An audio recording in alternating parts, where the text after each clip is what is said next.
Billie Jean.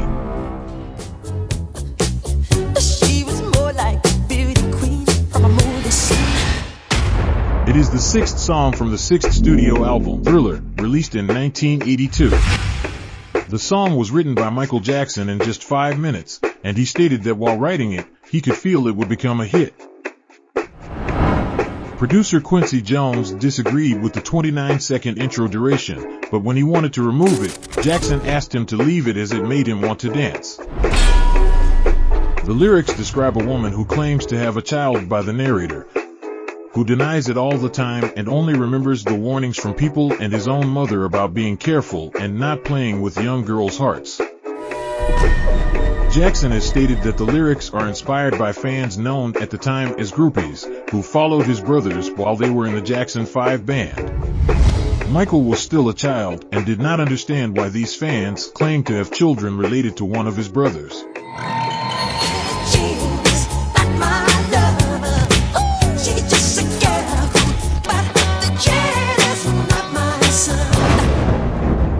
Session keyboardist Greg Fillinganes assured that after recording the song, he discovered it was great on every level: rhythm, sound, melody, lyrics, and that it could affect physically, emotionally, and even spiritually. Currently, several critics consider it one of the best songs ever made. Quincy Jones recalls working with Donna Summer on the song State of Independence, originally composed by John and Vangelis. On that occasion, Michael participated in the chorus, and it is believed that he took the bass and keyboard notes from there to later adapt them to a funkier version.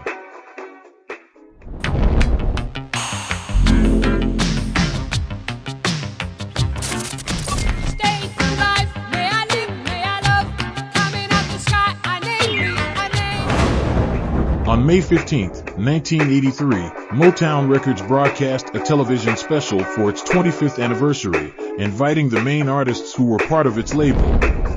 After the Jackson 5 finished their performance, it was agreed that Michael would have a space to promote his latest album called Thriller. Jackson wore black pants, leather moccasin-type shoes, a black sequin jacket, and a white glove with rhinestones. Billie Jean starts playing, and Jackson puts on his fedora hat, surprising the audience with his distinctive dance steps and poses full of strength and style. Finally, during the instrumental interlude of the song, he performs a move that creates a visual effect where he appears to walk forward, but his body goes backward, ending with a spin and finally lifting his weight onto the tips of his shoes.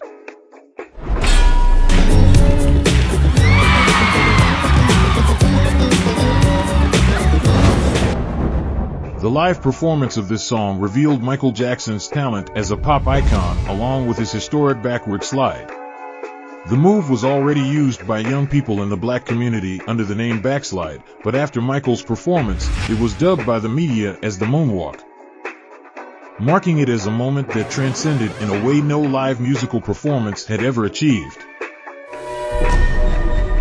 The music video was directed by filmmaker and director Steve Barron, who would also be recognized for other iconic videos by bands like Toto, Aha, ZZ Top, Def Leppard, among others. The video shows a paparazzi following Michael, who walks down the sidewalk, lighting up the tiles he touches with his dance steps. Steve Knopper, one of Jackson's biographers, has speculated whether the costume and choreography of this song are deeply inspired by the dance routine of American actor and choreographer Bob Fosse. In the 1974 musical film The Little Prince, Fosse portrays the character of the snake, and during the performance of the song A Snake in the Grass, he performs a choreography where many of Jackson's moves can be seen, including hip movements, leg positions, shoulders, and hands. Jackson has openly acknowledged being a big fan of Bob Fosse's work to the point of having a home collection of his choreographies for film and television.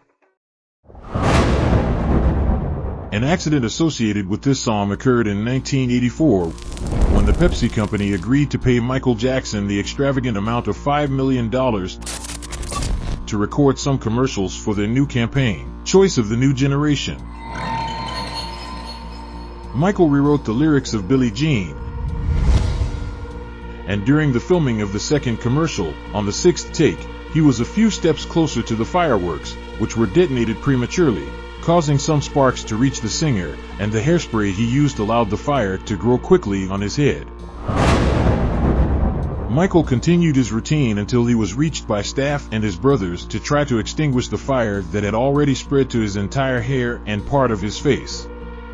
Michael was hospitalized for second and third degree burns, had to be given strong painkillers, and underwent reconstructive surgery on different parts of his head.